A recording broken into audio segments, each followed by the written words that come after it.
महाकाय सूर्यकोटि समप्रभ निर्विघ्नं कुरु मे देव सर्वकार्येषु सर्वदा। जब रात होती है तो हम एक दिया जला लेते हैं और उसकी रोशनी में खुद को महफूज समझते हैं, मगर उस रोशनी के परे जो अंधेरा है वो अपने अंदर बहुत सारी कहानियां समेटे हुए है और इन्हीं कहानियों को आप तक लेकर आता है रात के अंधेरे में।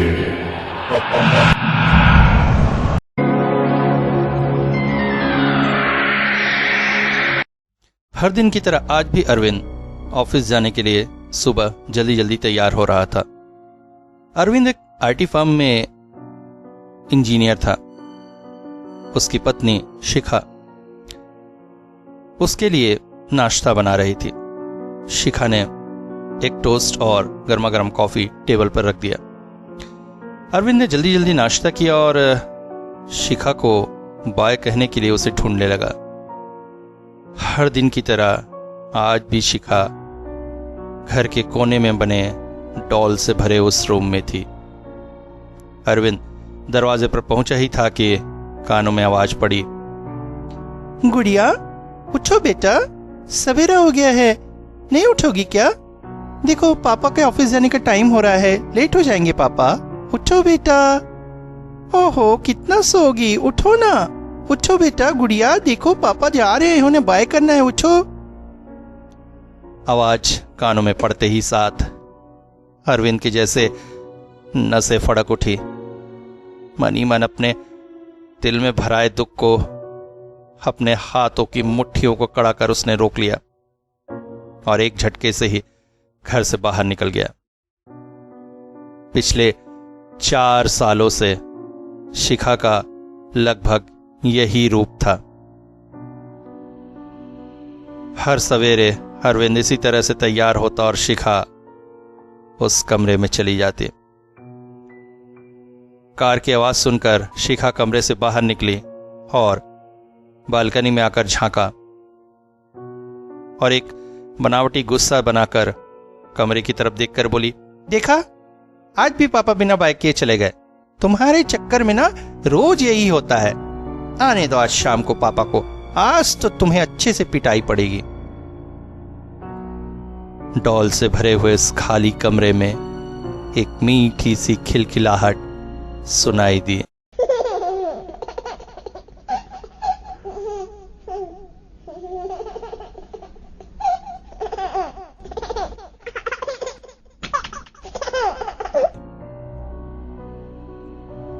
ऑफिस पहुंचकर अरविंद आज बहुत ज्यादा परेशान था। लंच टाइम पर उसके मित्र विशाल से बातें कर रहा था। अरविंद, ये शिखा का वैसे ही चल रहा है। हाँ यार, कितनी बार उसे मैंने समझाया है मगर वो मानने को तैयार ही नहीं है। वो कहती है हमारी 4 साल की एक बेटी है जिसका नाम गुड़िया है। दिन भर वो उसे खिलाती पिलाती और न जाने क्या क्या करते रहते उसके साथ।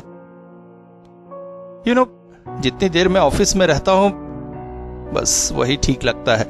घर जाते ही साथ फिर वही नाटक, वही गुड़िया, वही प्यार।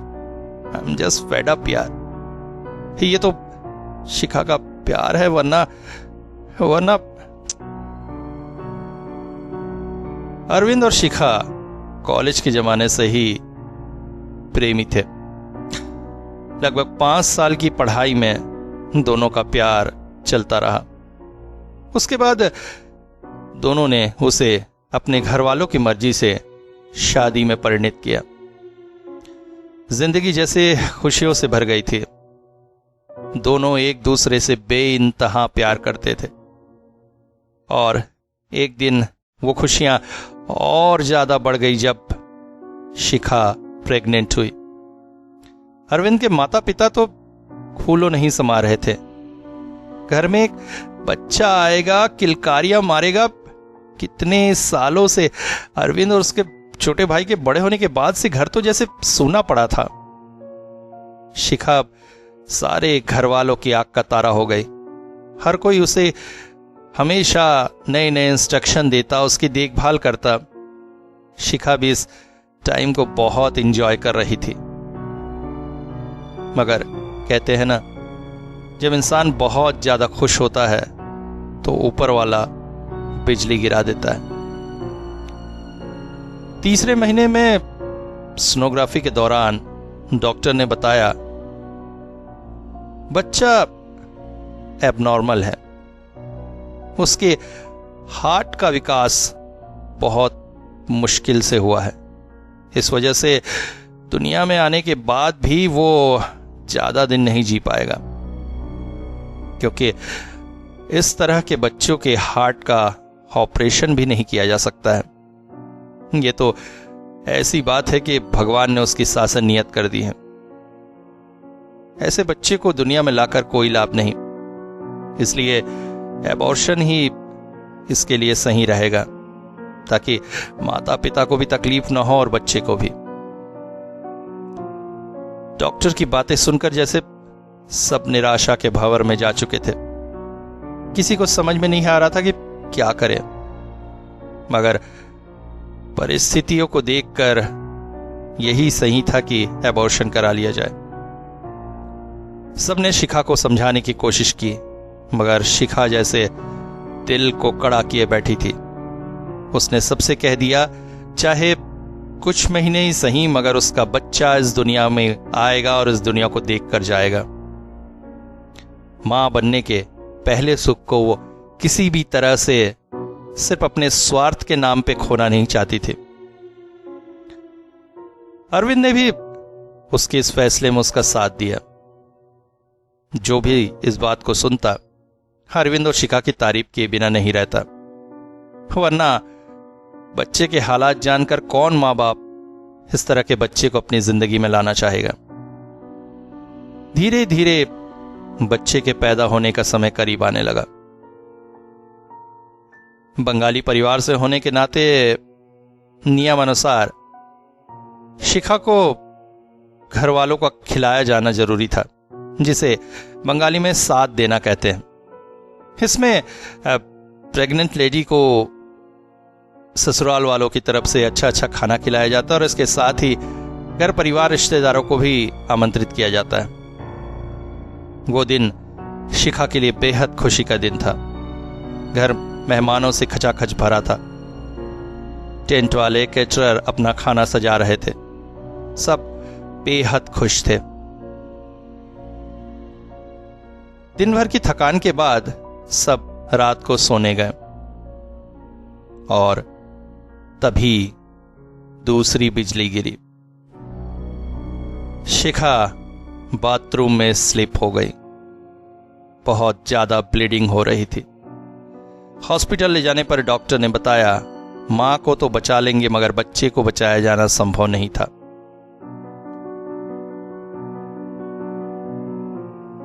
शिखा की जान बच गई।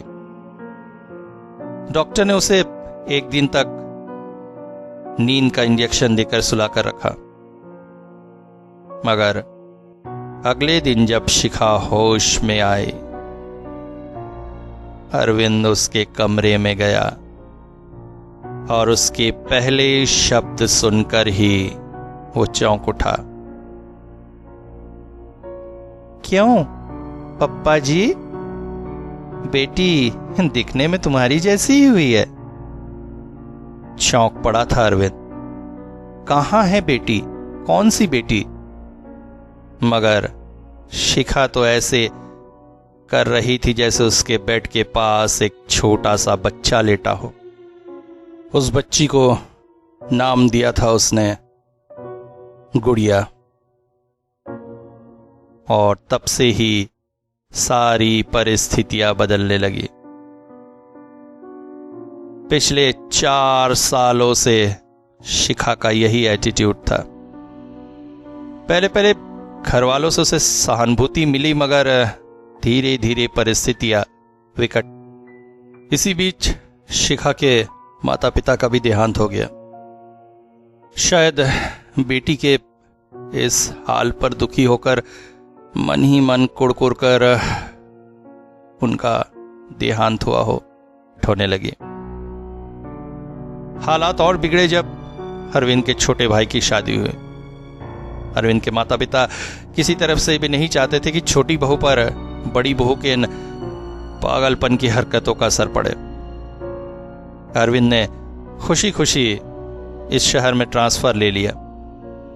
नए घर में आकर शिखा के साथ उसने एक नई जिंदगी शुरू की, जिस जिंदगी में एक अभिन्न हिस्सा थी शिखा की इमेजिनरी बेटी गुड़िया।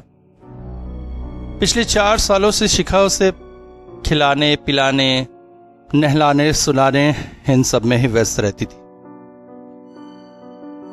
अरविंद थक चुका था इन सब बातों से, मगर शिखा का प्यार ही था जो उसे शिखा के साथ बांधे हुए था। अचानक ही विशाल बोल पड़ा, अरविंद तू किसी साइकियाट्रिस्ट से कंसल्ट क्यों नहीं करता? साइकियाट्रिस्ट? तुझे क्या लगता है मैंने कोशिश नहीं की? मगर शिखा इस बात को मानने को ही तैयार नहीं है। साइकियाट्रिस्ट की बात कर तो वो ऐसे गुस्सा हो जाती है, मैं पागल हूं क्या जो मुझे पागल के डॉक्टर के पास लेकर जाओगे? अरे एक माँ अपनी बेटी की देखभाल ना करे तो यही सब बातें कहते रहती है। कभी कभी गुस्सा इतना बढ़ जाता है कि वो वायलेंट भी हो जाती है, बेहोश भी हो जाती है। जो नॉर्मल डॉक्टर उसकी ट्रीटमेंट कर रहे हैं उनका कहना है कि उसे इस तरह से मेंटल टेंशन नहीं लेना चाहिए वरना दूसरी कॉम्प्लिकेशन हो सकती है, इसलिए मुझे चुप रहना पड़ता है। सच कहूं जिंदगी से बेजार सा होता जा रहा हूं यार। कभी कभी मन करता है।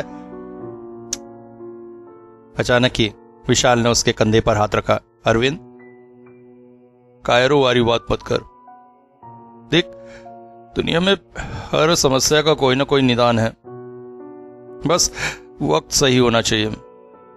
सही वक्त आएगा और ये सही वक्त बहुत ही जल्द अरविंद की जिंदगी में आया। घर में बैठे बैठे बोर हो रही शिखा को अरविंद की सलाह पर एक स्कूल में नौकरी ज्वाइन करने की सूझी और किस्मत से बहुत जल्द ही एक अच्छे स्कूल में नौकरी मिल भी गई। मगर 2 महीने बाद ही अचानक एक दिन स्कूल की प्रिंसिपल का अरविंद को कॉल आया स्कूल में आकर मिलने। प्रिंसिपल के कमरे में जाते ही प्रिंसिपल की बातें सुनकर अरविंद का सर शर्म से झुक गया। मिस्टर अरविंद, हम आपकी वाइफ को जॉब में नहीं रख सकते। यू सी वो अपनी इमेजिनरी बेटी के साथ स्कूल आती है, खाली पल्ले को झुलाती रहती है, उसे टिफिन खिलाती है। ये सारा माहौल स्कूल का माहौल खराब कर रहा है। बच्चे उनसे डरते हैं, टीचर्स नॉन टीचर्स डिपार्टमेंट सब उनसे डरने लगे हैं। आई एम सॉरी, हम उन्हें जॉब पर नहीं रख पाएंगे। I think you have to consult psychiatrist. अपनी पत्नी की देखभाल करने की जिम्मेदारी आपकी ही है। बातें जैसे अरविंद को चुभ रही थी। उसने क्या कोशिश नहीं की शिखा को साइकियाट्रिस्ट के पास ले जाने के लिए, मगर वो माने तो ना। मगर इस घटना के बाद शिखा ने भी साइकियाट्रिस्ट के पास जाने के लिए हामी भर दी। उस दिन अरविंद डॉक्टर सेन के चेंबर के बाहर बैठा हुआ था। चेंबर के अंदर डॉक्टर सेन और शिखा बातें कर रहे थे। उनकी लंबी बातचीत के चलते एयर कंडीशनर रूम में बैठे बैठे भी अरविंद के माथे पर जैसे पसीना आ रहा था। मिसेस सेन, आप अच्छे से सोचकर बताइए, क्या सच में आपकी एक 4 साल की बेटी है? डॉक्टर सेन ने पूछा। क्या मतलब? डॉक्टर, आप कहना क्या चाहते हैं? आप एक मां को कह रहे हैं कि वो सोचे कि उसकी बेटी है या नहीं? Isn't it rubbish? सॉरी, देखिए, गुस्सा मत होइएगा। यहाँ पर मैं कोई ट्रीटमेंट नहीं कर रहा हूँ, जस्ट फ्रेंडली टॉक कर रहा हूँ आपके साथ। Friendly talk?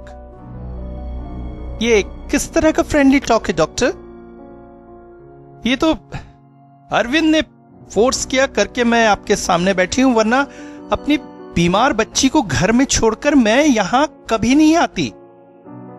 Okay okay, I am sorry, I am extremely sorry.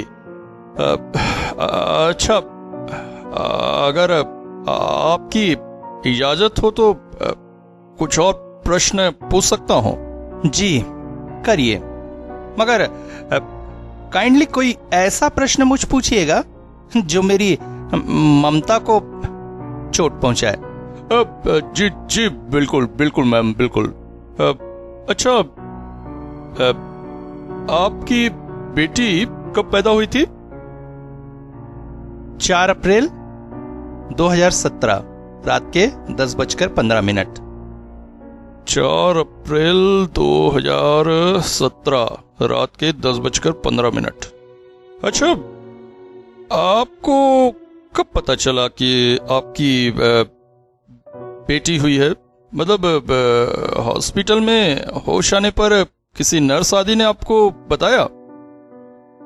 नहीं, जब होश आया तो मैंने देखा मेरे पास एक बच्ची रखी हुई है। अच्छा मिसेस शिखा, क्या ये आपको स्वाभाविक लगता है? एक न्यू बॉर्न बेबी एक बेहोश महिला के पास कोई रख जाता है। मतलब हॉस्पिटल में ऐसा तो होता नहीं है। डॉक्टर, कैसी बात कर रहे हैं आप? अरे एक बच्चे को उसकी माँ के पास नहीं देंगे तो कहाँ ले जाकर रखेंगे? अच्छा ठीक है। आप कह रही थी आपकी बेटी को कोई बीमारी है? जी हाँ, बाय बर्थ उसके हार्ट में प्रॉब्लम है। थोड़ी और बड़ी हो जाएगी तो एक बड़ी सर्जरी करानी पड़ेगी। मे बी यहाँ हो या फॉरेन ले जाना पड़े, मगर उसके बाद वो पूरी तरह से ठीक हो जाएगी। Oh good good good. Oh अच्छा, तो फिर तो डॉक्टर की ट्रीटमेंट चल रही होगी। कौन से डॉक्टर के अंडर में है? जिनके हॉस्पिटल में उसकी बर्थ हुई है उन्हीं डॉक्टर के पास। ओह अच्छा अच्छा अच्छा, नाम क्या रखा है बेटी का? गुड़िया। ओह वाह वाह। अच्छा, उसे स्कूल में भी तो भर्ती किया होगा आपने? और मत बोलिए सर, क्या बताऊं, लड़की इतनी दब्बू है कि। साइकियाट्रिस्ट के कमरे में बैठकर शिखा और डॉक्टर सेन के बीच बातचीत चल रही थी। बाहर अरविंद बेहद बेचैन सा बैठा हुआ था। देखिए मिस्टर अरविंद, आपकी पत्नी एक इमेजिनरी वर्ल्ड में जीती है जहां अपनी मरी हुई बच्ची को उन्होंने जीवित पा लिया है। हालांकि इस बात के लिए उनका बहुत पहले इलाज होना चाहिए था। शिखा के बाहर जाते ही ठंडे कमरे में ठंडी आवाज में डॉक्टर सेन अरविंद के साथ बातें कर रहे थे। तो फिर डॉक्टर, इसका उपाय क्या है? क्या मेरी शिखा कभी पहले जैसी सामान्य नहीं होगी? नहीं होगी, मगर इसके लिए कितना लंबा प्रोसेस लगेगा ये मैं नहीं कह पा रहा हूं। अभी उनकी काउंसलिंग चलने दीजिए और घर पर आप ज्यादा से ज्यादा समय उनके साथ बिताइए, उनके साथ बातें करिए। शादी से पहले की बातें, शादी के शुरुआती दिनों की बातें, और इस दौरान अगर वो कुछ अजीबोगरीब बोल भी पड़े तो आप बिल्कुल रिएक्ट मत कीजिएगा। अब वहां पे आप ये भी दिखाइए कि आप उन पर पूरा विश्वास कर रहे हैं। असली में बहुत ज्यादा लोनलीनेस के चलते उन्होंने एक इमेजिनरी वर्ल्ड क्रिएट कर लिया है और वही इमेजिनरी वर्ल्ड उनकी जिंदगी बन गई है। ओके डॉक्टर, मैं अपनी तरफ से पूरी कोशिश करूंगा। अरविंद डॉक्टर के चैम्बर से बाहर आ गया। बाहर टहलती हुई शिखा ने उसे देखकर कहा, ए देखो डॉक्टर के यहाँ कितना सुंदर बगीचा है, देखो मुझे एक ऐसे पेड़ चाहिए, ठीक है? ओहो, तुम्हारा काम हुआ यहाँ का? अरे कितनी देर हो गई है, घर में बच्ची अकेली है, क्या हुआ? चलो चलो। अच्छा जाते जाते उसके लिए आइसक्रीम ले लें क्या? खुश हो जाएगी बेचारी। नदी के बहाव की तरह चलती है जिंदगी और इसी बहाव में बहते बहते शिखा और अरविंद की जिंदगी भी चलती रही। करीब 1 साल गुजर गया। अरविंद के प्यार और डॉक्टर सेन के इलाज के चलते अब शिखा बहुत अच्छी है। अब शांत रहती है वो। उसके व्यवहार में भी काफी परिवर्तन आ चुका है। हालांकि अभी भी कभी कभी गुड़िया का नाम वो ले लेती है, मगर फिर अचानक ही क्या सोचकर खुद ब खुद चुप हो जाती है, जैसे खुद को संभाल लेती है वो। अरविंद अब काफी खुश था। हालांकि शुरू शुरू में वो शिखा के इस पागलपन के साथ अपनी एक्टिंग किसी भी तरह से मैच नहीं कर पा रहा था, मगर गुड़िया के अस्तित्व का विश्वास अरविंद के मन में जगाकर शिखा के चेहरे पे जो खुशी तैर जाती थी, उसे देखकर धीरे धीरे उसकी एक्टिंग को वो अच्छे से मैच कर लिया था। मगर अरविंद के मन में न जाने कौन सी एक कील बार बार चुभती रहती थी। जब से शिखा को यह महसूस होने लगा कि अरविंद अब गुड़िया के अस्तित्व पर पूरी तरह से विश्वास करता है, धीरे धीरे वो जैसे गुड़िया को भूलने लगी थी। साथ ही मेडिटेशन और काउंसलिंग के चलते बहुत जल्दी ही वो ठीक हो गई थी। आज शिखा की आखिरी काउंसलिंग थी। थोड़ी बहुत बातचीत और मेडिटेशन वगैरह जारी रखने के परामर्श के बाद शिखा को बाहर बैठने बोलकर डॉक्टर सेन ने अरविंद को अपने चैम्बर में बुलाया। कमरे में पहुंचते ही अरविंद मुस्कुराहट के साथ चेयर में बैठकर बोला, थैंक यू डॉक्टर, आपने जो हमारे लिए किया, थैंक यू, दिल से थैंक यू डॉक्टर।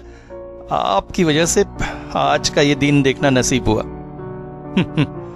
मैंने कुछ खास नहीं किया है, मैंने तो बस थोड़ी बहुत काउंसलिंग की है। असली जो कुछ भी करना था वो तो आपने ही किया है। हम लोग अब सोच रहे हैं कि एक और बच्चे के लिए कोशिश करेंगे। मुझे लगता है एक नन्हा मुन्ना सा खिलौना जब शिखा की गोद में आ जाएगा वो और सुधर जाएगी। आप क्या कहते हैं? ऐसे हाल में उसे बाहर ले जा सकते हैं? अब शिखा को समुद्र बहुत पसंद है। मैं सोच रहा था पुरी या गोवा जैसी किसी जगह में। चेहरे पर भारी गंभीरता लाकर डॉक्टर सेन ने कहा, यह तो बहुत अच्छी बात है, मगर मैं आपको एक सलाह दूंगा मिस्टर अरविंद। आपको भी अब सच्चाई कन्फेस कर लेनी चाहिए, वरना शिखा कभी भी पूरी तरह से ठीक नहीं हो पाएगी। अब क्या क्या क्या कन्फेस करूंगा? आप कहना क्या चाहते हैं?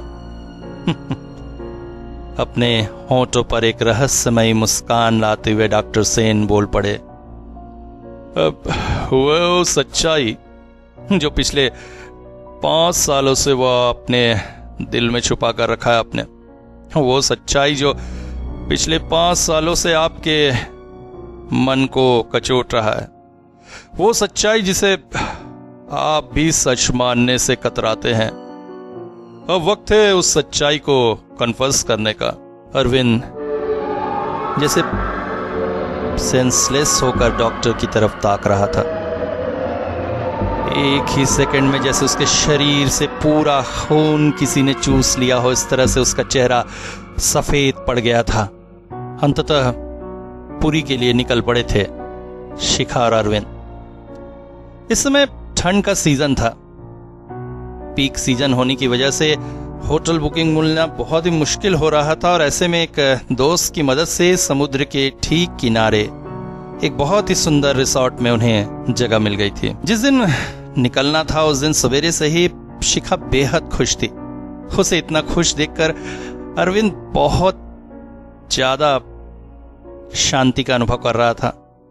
मगर इन सारी खुशियों, इन सारी शांति के बीच भी एक अदृश्य कीड़ा था जो बार बार उसे दंश चुभा रहा था। बार बार सोचकर भी वो इस बात को नहीं समझ पा रहा था कि जिस बात को उसने लगभग खुद से भी छुपा कर रखा था, वो बात डॉक्टर सेन ने कैसे जान ली।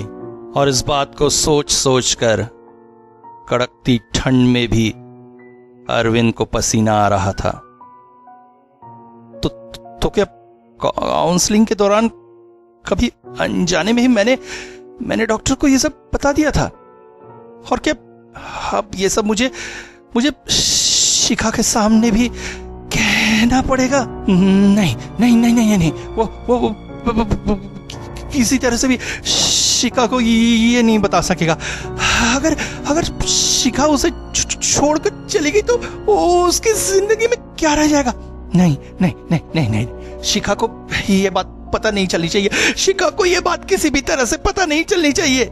समुद्र के किनारे डूबते सूरज पर नजर डाले हुए बार बार दबे होठों से वो यही बातें दोहरा रहा था। अचानक पीछे से उसके कंधे पर बाहें डाले शिखा की आवाज आई। क्या हुआ मिस्टर हस्बैंड? क्या सोच रहे हो? अरे सेकेंड हनीमून में आकर भी क्या मैं अकेले ही नहाऊंगी? चलो चलो दोनों समुद्र में नहाते हैं। अरे सामने समुद्र है और चलो उठो। अरविंद समझने लगा था कहीं से एक तार है जो टूटने को है और इस तार के टूटते ही जिंदगी छन्ना उठने वाली है। उसने शिखा को अपनी बाहों में जकड़ लिया था, जैसे किसी भी तरह से वो शिखा को उसकी बाहों से छोड़ नहीं सकता है। धीरे धीरे समंदर के किनारे रात अपनी बाहें फैला रहा था। रात को समुद्र के किनारे देर तक घूमने के बाद डिनर करके दोनों अपने कमरे में चले गए। बात लेकर शिखा लाल कलर के नाइट गाउन में बाहर आई। आज सालों बाद जैसे अरविंद के अंदर छुपी प्यास बाहर निकल आई थी। उसने शिखा को अपनी बाहों में समा लिया। दो शरीर कई सालों बाद प्यार की ठंडी आग में जलने जा रहे थे। वो आग जो बहुत मीठी और प्यारी है। मगर तभी शिखा को दूर हटाते हुए अरविंद खिड़की के पास चले गया। कांपते हाथों से जल्द से उसने सिगरेट निकाली और होठों पर लगाकर माचिस की आग लगा ली। शिखा चौंकते हुए बोल पड़ी, अब क्या हुआ?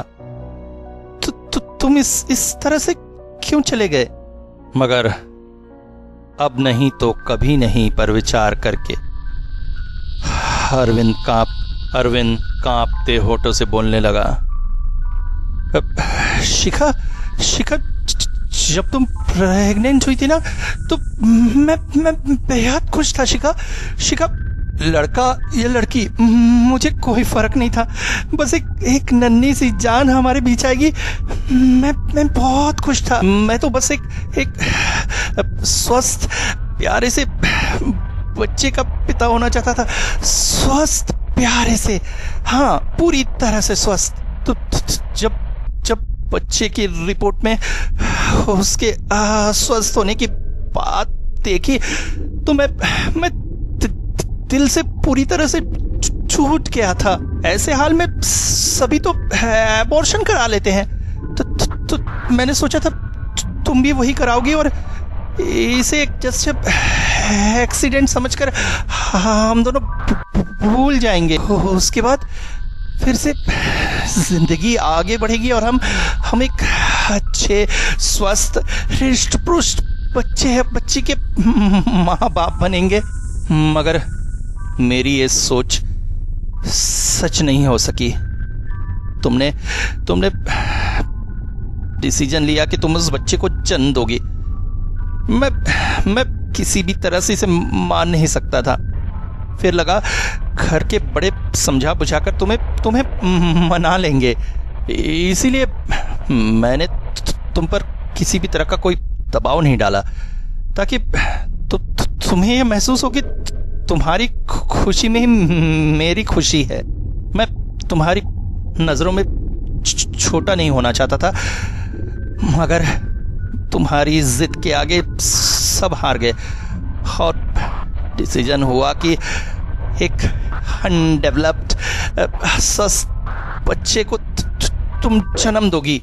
इस बात का मैंने विरोध नहीं किया, मगर दिल से इस बात को मैं मान भी नहीं सका था। विश्वास करो, जब भी सड़क पर इधर उधर किसी सुंदर स्वस्थ बच्चों को खेलते दिखता था, मेरा दिल नफरत से भर जाता था। हाँ, नफरत से भर जाता था।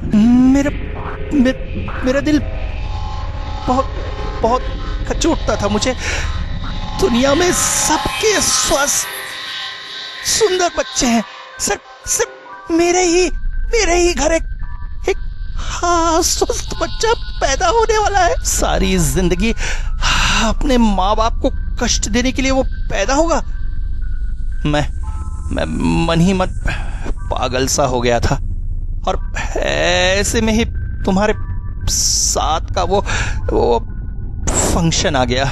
हर तरफ हंसी खुशी, लोगों की किलकारियां, कैटरर्स, टेंट्स। मैं किसी भी तरह से इस बात को सहन नहीं कर पा रहा था कि किस बात की खुशी, किस बात का इतना कलरव, और इन सब के बीच तुम्हारा हंसना, खिलखिलाना, जैसे मेरे घाव पर नमक छिड़क रहा था। शिखा मेरे घाव पर नमक छिड़क रहा था। जो बच्चा इस दुनिया में आकर अपने माँ बाप को सिर्फ तकलीफ देगा, जिस बच्चे को पैदा करके ताउम्र तुम सिर्फ रोगी, क्या उसके लिए ये सारा फंक्शन किया जाना चाहिए?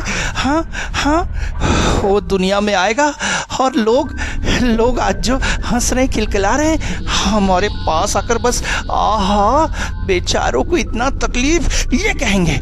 नहीं, ये सब सोचकर अचानक जैसे मेरी सोचने समझने की ताकत खो गई थी। कोई शैतानी ताकत जैसे मेरे ऊपर हावी हो गई थी, और उसी धुन में मैंने कत्ल की उस वारदात को अंजाम देने के बारे में सोचा। उस दिन जानबूझकर तुम्हें उस कमरे में तुम्हारी माँ के साथ सुलाया था, और बाथरूम में तेल फैला दिया था। जानबूझकर बाथरूम की लाइट को इतना डीम रखा था कि तुम्हें ठीक से दिखाई ना दे। अनजान कमरे में आधे अंधेरे की हालत में तुम जब अंदर गई, फिसल कर गिर गई। तुम्हारी माँ बीमारी की हालत में रात को नींद की गोलियां लेकर सोती थी। उसका जागना तो असंभव था, और घर के बाकी लोग भी थके हारे से सो रहे थे, इसलिए वो भी इस बात को देर से ही जानते, और तब तक वो इस दुनिया से जा चुका होता। तुम जब बाथरूम में गिरी और दर्द के मारे पेट पकड़कर रो रही थी, उस वक्त मैं वहीं पास ही खड़ा था, मगर मैं तुम्हारे पास नहीं आ सकता था। तुम्हारी दर्द की पुकार मुझे रोने पर मजबूर कर दे रही थी, मगर जब तक वो तुम्हारे शरीर से अलग नहीं होता मैं कैसे तुम्हारे पास आ जाता। मैं वहीं चुपचाप खड़ा रहा, और फिर जब तुम बेहोशी की हालत में पहुंच गई तब मैंने लोगों को इकट्ठा किया और फिर तुम्हें हॉस्पिटल में लेकर गए। हॉस्पिटल में भी डॉक्टर ने मुझसे पूछा बच्चे को बचाना है या नहीं। मैंने पाना करते हुए कह दिया कि तुम्हें बचाना मेरे लिए बहुत ज़्यादा ज़रूरी है, बच्चे की मुझे परवाह नहीं। मैं तो चाहता ही था कि बच्चा तुम्हारे शरीर से अलग हो जाए। बस यही सोचकर ये सारा खेल रच दिया था मैंने। अब उस बात को सोचता हूँ तो मेरा पूरा शरीर बर्फ सा ठंडा हो जाता है कि उस वक्त मुझे क्या हो गया था शिखा, मुझे क्या हो गया था। हत्या? क्या बोल रहे हो तुम? हमारी औलाद को तुमने मारा? हाँ शिखा, मेरी जिंदगी की एक बहुत बड़ी गलती है ये, मगर हमारे सुनहरे भविष्य के लिए सब मैंने किया था। मुझे माफ कर दो शिखा, मुझे माफ कर दो। तुम मुझे छोड़कर मत जाना शिखा, मैं मर जाऊंगा तुम्हारे बिना शिखा, मेरी जिंदगी की बस एक गलती को माफ कर दो शिखा, माफ कर दो। इतना बोलकर अरविंद फूट कर रोने लगा। शिखा ने बेहद शांति के साथ उसका चेहरा अपनी बाहों में भर लिया और धीरे से बोल पड़ी, अरविंद, तुम्हें क्या लगता है षड्यंत्र रचकर मेरा गर्भपात कराकर एक अस्वस्थ बच्चे से तुमने छुटकारा पा लिया है? नहीं, तुम और मैं पिछले 5 सालों से एक अस्वस्थ बच्चे की माँ और पिता हैं, और ये बात उतनी ही सच्ची है जितनी सूरज का पूरब से उगना और पश्चिम में डूबना। देखो, जरा नजरें उठाकर उधर तो देखो। देखो। डर की एक ठंडी लहर अरविंद के पूरे शरीर से दौड़ गई। उसे महसूस हो रहा था जैसे तो नरम छोटे छोटे हाथ धीरे धीरे उसकी पीठ से होते हुए उसकी छाती की ओर बढ़ रहे थे, और इसके साथ ही उसे सुनाई दी एक बच्ची की आवाज, पापा, मेरे पापा। पीठ में बच्चे के दिल की धड़कन को महसूस कर रहा था अरविंद। इतनी भयानक डर में भी उसे स्पष्ट महसूस हो रहा था कि बच्चे की धड़कन सामान्य नहीं है, कभी तेज कभी धीमे।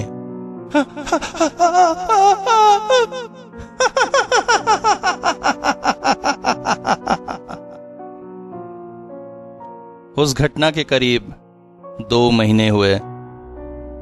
अरविंद डॉक्टर सेन के मेंटल असाइलम में भर्ती है। उसका कहना है कि उसे एक 4-5 साल की बच्ची दिखाई देती है जो उसे पप्पा कहकर बुलाती है और उसके साथ खेलना चाहती है। अरविंद उसके साथ कभी कभी खेलता भी है, और जब नहीं खेलता है तो वो रो रो कर आसमान सर पर उठा लेती है, और ऐसी हालत में अरविंद बहुत ज्यादा वायलेंट होता था। इस वजह से बहुत हाई डोज के नींद के इंजेक्शन दिए जाते थे उसे, ताकि वो देर तक सोता रहे।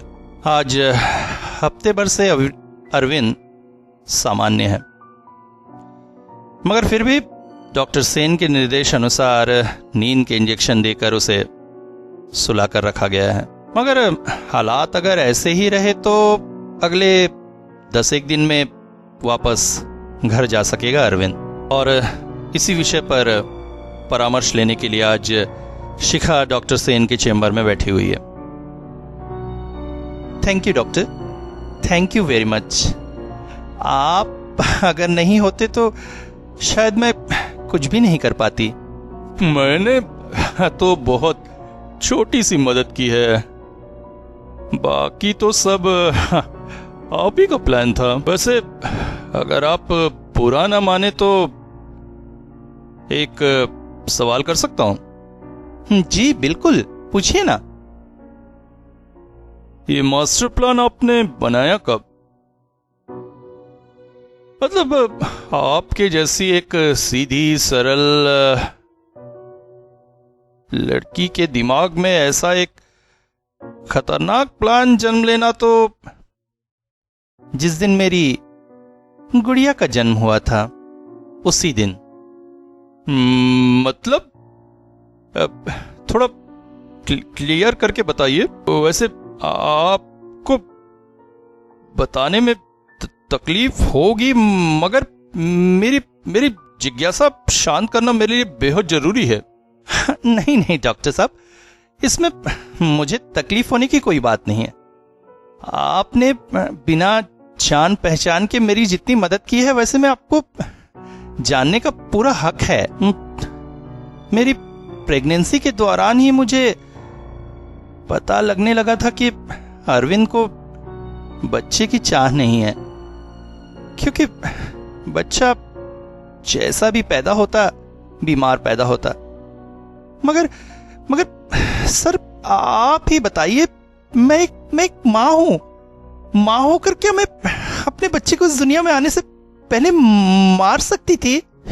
इसीलिए मैंने भी जिद पकड़ ली, चाहे जो हो मैं इस बच्चे को जन्म जरूर दूंगी। सोचा था एक बार उसके पैदा होने पर उसके मीठे चेहरे को देखकर अरविंद का दिल बदल जाएगा, वो उसे अपने सीने से लगा लेंगे।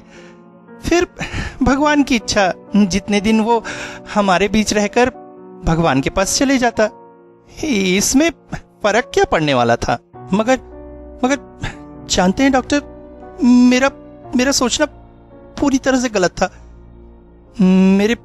मेरे अरविंद ने उस अजन्मे बच्चे के लिए दिल में इतनी नफरत भर रखी है, ये मैं कभी सोच भी नहीं सकती थी। गला कांप सा उठा था शिखा का। डॉक्टर सेन ने पानी से भरा गिलास उनकी तरफ बढ़ा दिया। थोड़ा सा पानी पीकर फिर से शिखा बोलने लगी। जिस रात को एक्सीडेंट हुआ था, उस रात बाथरूम के फर्श पर पड़े पड़े मुझे ऐसा लगा था जैसे उधर की खिड़की के पास अरविंद खड़े हैं। मैंने कितना बुलाया उन्हें, कितनी बार आवाज दी, मगर वो वहां से नहीं हिले। हाँ, मेरे बेहोश होते तक वो वहां से नहीं हिले। अगले दिन जब हॉस्पिटल में होश आया, मुझे पता चला मेरा सर्वनाश हो चुका है।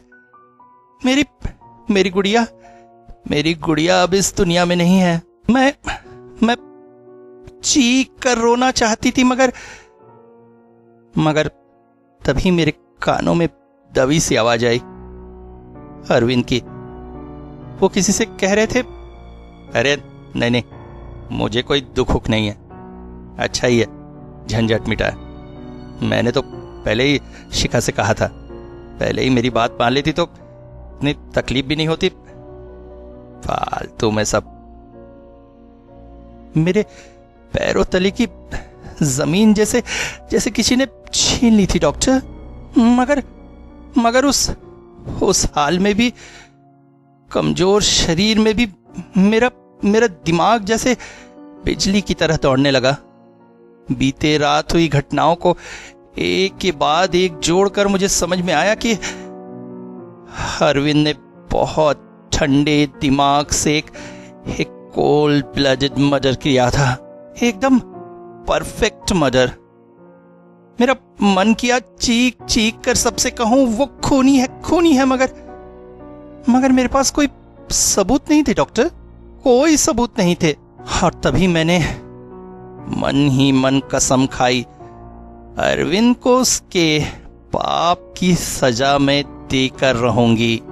और तभी मैंने सोचा, जिस निरीह बच्चे को उसने दुनिया में आने से रोका था, उसी के एक काल्पनिक अस्तित्व को अपनी जिंदगी में लाऊंगी और उसकी जिंदगी को नर्क से भी बदतर बना दूंगी मैं। उस दिन जब पहली बार हॉस्पिटल में अरविंद मुझसे मिलने आए, मैंने पहली बार गुड़िया के अस्तित्व को अपने चारों ओर जगाया। और उसके बाद चला एक लंबा युद्ध, एक ऐसा युद्ध, एक ऐसी लड़ाई जिसमें मैंने बहुत कुछ खोया है डॉक्टर, बहुत कुछ। वो ससुराल जहां मैंने अपनी नई जिंदगी की शुरुआत की थी, जहां लोगों के प्यार में मैं डूब गई थी, उनसे मेरा रिश्ता टूट गया। मेरे माता पिता न जाने कितना दुख, कितनी तकलीफ अपने मन में लिए हुए इस दुनिया को छोड़कर चले गए। शहर, लोग, सहेलियां, सब छोड़कर नई जगह में आना पड़ा, सब छोड़कर। मगर जब अरविंद को मैं आश्चर्य और विस्मय के भंवर में डूबते उतरते देखती, जब रातों को बिना सोए हुए उसे रात बिताते देखती, तब मेरे मन में एक असीम शांति भर जाती थी। इतना कहकर रुकी शिखा। डॉक्टर सेन बोल पड़े, मगर एक बात मैं कहूंगा, अरविंद आपसे बेइंतहा प्यार करते हैं, वरना एक मेंटली इल इंसान के साथ इतने साल बिताना और किसी भी तरह की देखरेख में कमी उन्होंने नहीं रखी थी। चेहरे पर एक दर्द भरी मुस्कान तैर गई शिखा के। जानती हूं डॉक्टर, अरविंद मुझे बहुत प्यार करते हैं, और सच कहूं तो मैं भी अरविंद से उतना ही प्यार करती हूं। I love him too much doctor. शायद इसीलिए इतना सब कुछ हो जाने के बाद भी मैं कभी उसे छोड़कर जाने की बात अपने दिमाग में भी नहीं लाई। मगर उसने जो किया उसका प्रायश्चित तो उसे करना ही था ना। एक खूनी के साथ, मेरे बच्चे के हत्यारे के साथ जिंदगी बिताना मेरे लिए पॉसिबल नहीं था डॉक्टर। इसीलिए मैंने ये एक्टिंग शुरू की, सिर्फ और सिर्फ उनके मन में पश्चाताप जगाने के लिए। मगर ये सफर उतना आसान नहीं था डॉक्टर। सच कहूं तो अरविंद के जैसे साइंस को मानने वाले इंसान के मन में पारलौकिक शक्ति के प्रति विश्वास जगाना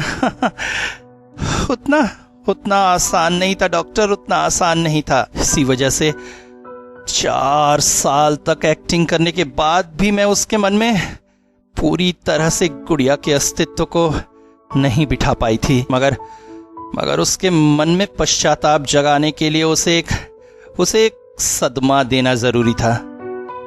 और हाँ, ठीक ऐसे ही समय वो मुझे आपके पास लेके आया, और काउंसलिंग के समय मेरी सारी बातें सुनकर आपने ही तो एट्रोपिन यूज करने की सलाह दी थी। अरविंद को अक्सर शेविंग करते हुए कट लग जाते थे। मैंने उनके शेविंग क्रीम में एट्रोपिन मिलाना शुरू कर दिया। धीरे धीरे उनके दिमाग में एक हेलुसिनेशन तैयार होने लगा, और उसके बाद घूमने जाने की बात आई, और आपके उसे कन्फेस करने की बात कहने ने उसे बेहद डरा दिया कि आखिर आखिर आपको ये सब कैसे पता चला? और बाकी काम किया उस रात के ड्रिंक्स ने। एक तो ऐसे ही उसका नर्वस सिस्टम एट्रोपिन की वजह से कमजोर था। ड्रिंक्स लेने के बाद वो और कमजोर हो गया और मैं गुड़िया के अस्तित्व का विश्वास दिलाने में उसे सफल हो गई और उस डर में वो बेहोश हो गया। और फिर मैं वहां से उसे आपके पास ले आई और फिर आगे का तो आप पूरी तरह से जानते हैं। इतना बोलने के बाद शिखा चुप हो गई। कुछ देर तक कमरे में सन्नाटा पसरा रहा। फिर अचानक डॉक्टर सेन बोल पड़े, आशा करता हूं अगले 8 से 10 दिन के बीच उनको डिस्चार्ज मिल जाएगा। मगर फिर क्या करेंगे आप? माफ कर दिया ना आपने उन्हें? अरविंद ने इन कुछ दिनों में अपने पाप का पश्चाताप और प्रायश्चित किया है डॉक्टर। अब मैं उन्हें अपने साथ लेकर जाऊंगी और हम एक बार फिर से नई जिंदगी की शुरुआत करेंगे। मेरी गुड़िया की आत्मा को भी शायद शांति मिल गई होगी। मगर एक बात जो है वो मुझे बहुत ज्यादा सोचने पर मजबूर कर रही है। देखिए, ह्यूमन साइकोलॉजी में एक बात है कि अगर कोई इंसान किसी काल्पनिक चीज को वास्तविक मानकर लंबे समय तक अभिनय करता रहे, तब वो काल्पनिक चीज उसके जीवन में वास्तविक बनकर उभर कर आती है। मगर आपको देखकर आश्चर्य होता है, इतने लंबे समय तक एक्टिंग करने के बाद भी ऐसा कुछ आपके साथ नहीं हुआ। खैर, आगे भविष्य के लिए आप लोगों को बहुत सारी शुभकामनाएं। कुछ दिनों का और इंतजार, उसके बाद बहुत अच्छे से अपनी जिंदगी जिएगा और बहुत अच्छे से रहिएगा। मेरी शुभकामना रही आप लोगों के लिए। डॉक्टर सेन से विदाई लेकर अरविंद को एक बार देखकर शिखा वापस घर के लिए जाने लगी। टैक्सी में बैठकर ड्राइवर को एड्रेस बताकर सीट पर निढाल होकर लेट गई वो, और साथ ही साथ चौंक सी पड़ी थी वो।